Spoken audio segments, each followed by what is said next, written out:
Hi, Logic students. This is the third video in the series on section 1.4. If you've watched the first two videos, then you should be in good shape when it comes to understanding validity. Just wanted to give you a couple of additional examples to just string everything together. Let's look at this example here, and let's do the whole evaluation. The argument is all women married to a singer live in Washington, D.C. Michelle Obama is married to a singer. Therefore, Michelle Obama lives in Washington, D.C. Let's wear the three hats as I suggested in one of the previous videos. The first level, the first decision you have to make is whether this argument is deductive or inductive.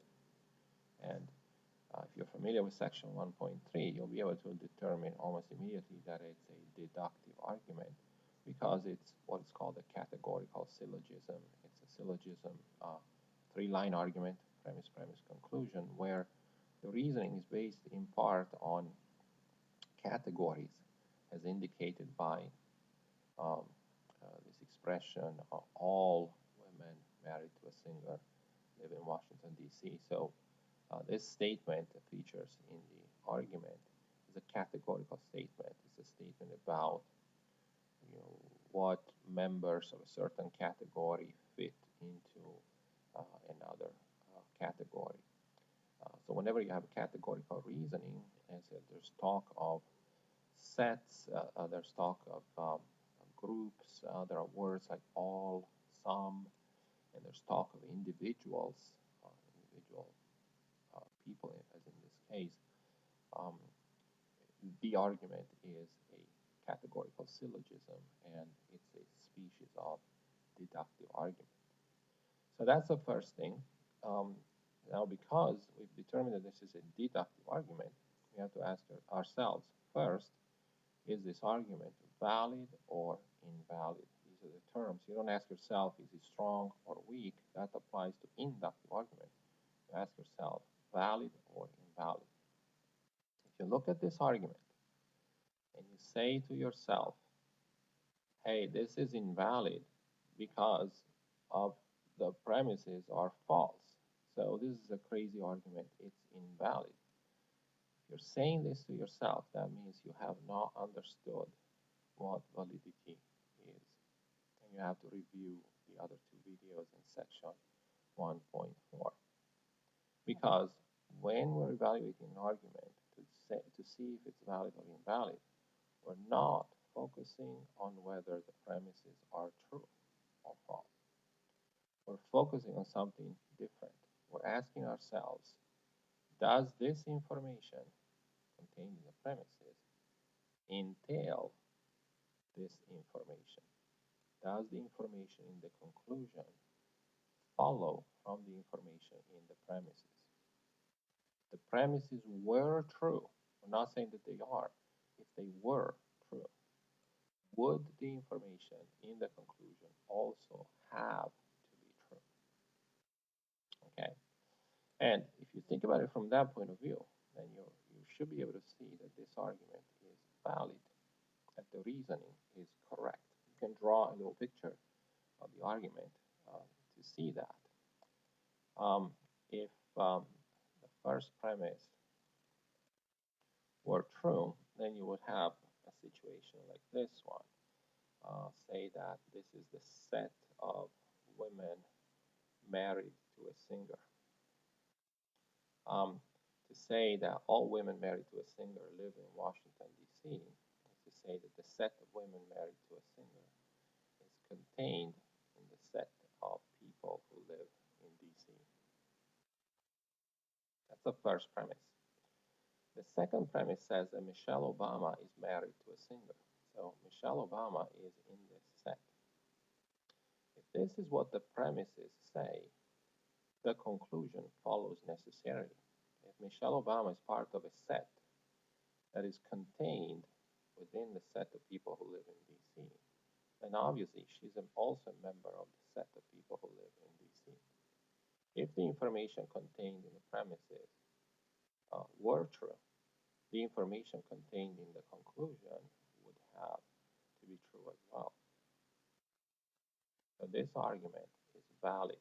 The reasoning is correct. However, the argument is not sound because this premise is false and the second premise is false as well. So when an argument is valid but has one or more false premises, then the argument is unsound. You don't have to believe the conclusion. However, the conclusion does follow validly from this information. The argument is valid but unsound. Let's look at the second example. All women married to a singer live in Washington, D.C. Michelle Obama lives in Washington, D.C. Does it follow that she's married to a singer? Again, you don't want to say, well, this is invalid because the conclusion is false. You know, if this argument turns out to be invalid, that's not going to be the reason why it's invalid.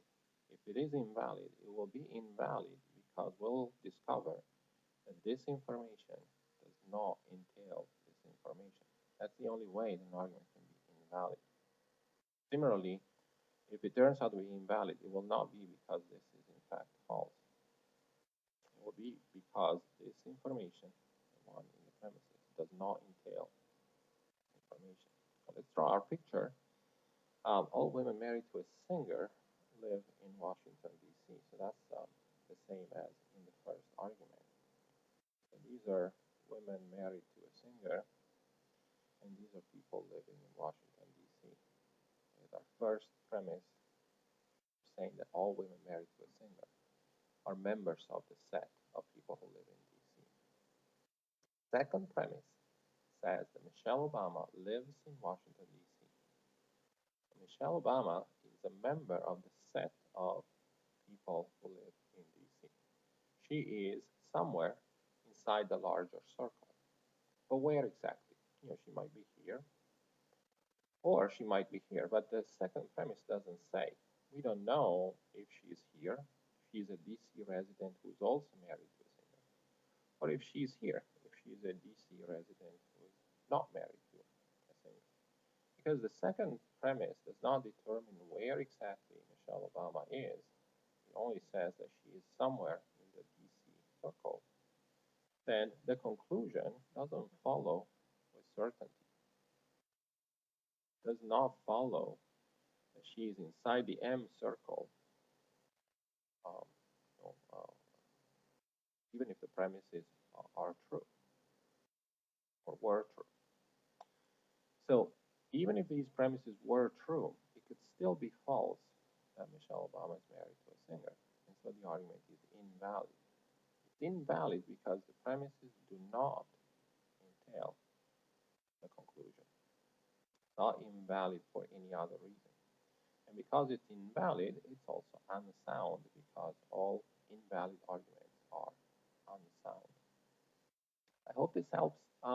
It's kind of a fairly long process, I think, to understand all the subtleties of this.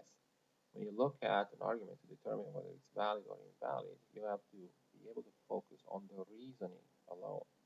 Don't let what is being said distract you. Whether these premises are true or false, as a matter of fact, in the world, is something you're going to be thinking about only when you move to the stage where you evaluate whether the argument is sound or unsound. Because if you find out that the argument is valid, as in this case, you're going to have to check the premises and ask yourself, well, are these in fact true? If it's valid and the premises turn out to be true, then it'll be a sound argument. If one or more of the premises are false, then the argument will be unsound. But initially, don't let the premises distract you or the conclusion distract you. You focus on the reasoning alone. Thank you very much. Bye.